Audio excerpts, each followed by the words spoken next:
আসসালামু আলাইকুম, good morning. সবসময় একই স্টাইলের রুটি দিয়ে ভাজি, মাংস, সবজি খেতে ভালো লাগে না। তাই জন্য আজকে আমি একটা ইউনিক রুটি রেসিপি এনেছি, যেটা মজাদারও আবার হেলদিও, যেটার নাম হলো রুটির নুডলস।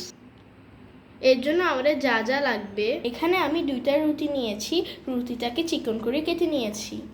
আরও লাগবে রসুন, পেঁয়াজ আর বিফ কুচি, butter, soya sauce, homemade tomato sauce আর কাঁচামরিচ, চিলি ফ্লেক্স আর চিজ।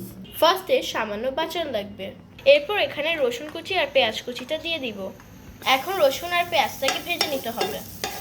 এরপর দিব সস, তারপর দিব সয়া সস।